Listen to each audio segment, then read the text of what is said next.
आजकल प्रेमानंद महाराज की एक कंट्रोवर्सी बहुत ज़्यादा चल रही है, जिसमें उन्होंने एक स्टेटमेंट दिया था आजकल की जनरेशन को लेकर।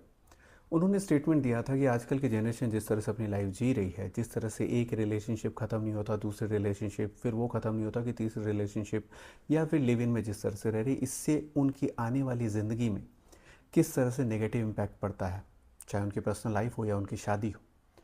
तो इस चीज़ को लेकर लोगों में बहुत बवाल मच गया। भाई उनको लग गई बुरी ये बात कि भाई कैसे बोल दिया तुमने, उनकी इज्जत पे कैसे उंगली उठा दी आपने।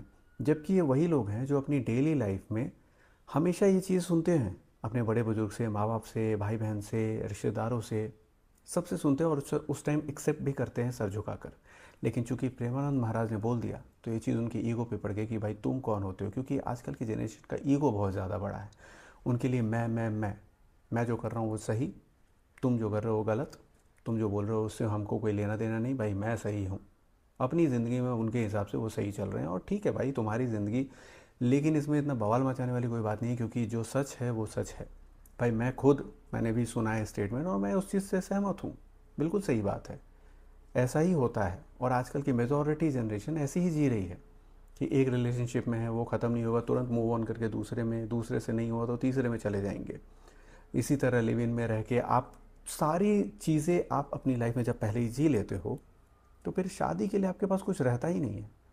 अब शादी जैसी चीज़ जो पहले की जनरेशन, जो उन्होंने बोला कि पुराने लोग जो थे वो जिस तरह से शादी को इतने सालों निभा जाते थे एंड तक, कैसे होता था? क्योंकि उनके पास ऑप्शन नहीं था, उनके पास एक्सपोजर नहीं था।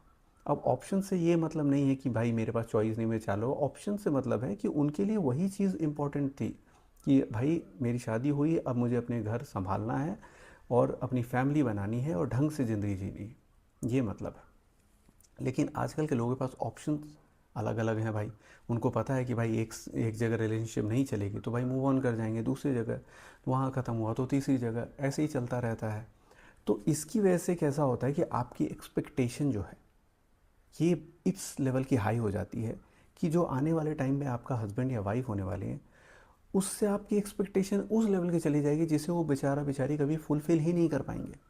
और इसमें उनकी गलती नहीं है, गलती आपकी है, क्योंकि आपने अपना एक्सपेक्टेशन उस लेवल पर पहुंचा दिया। क्योंकि एक इंसान में आपको कुछ मिला, दूसरे में कुछ मिला, तीसरे में कुछ मिला, और तीनों कंबाइंड करके आप अपने हस्बैंड या वाइफ से एक्सपेक्ट करोगे।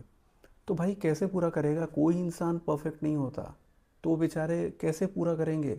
फिर आपको हो जाएगी उनसे तकलीफ़, फिर आगे जाके चीज़ें ख़राब होने लगेंगी, फिर आप लोग अलग हो जाओगे। तो भाई यही सिंपल सी बात उन्होंने समझाई है, लेकिन लोगों के अंदर एक्सेप्टेंस की कमी है। लेकिन इससे सच नहीं बदलता, सच तो सच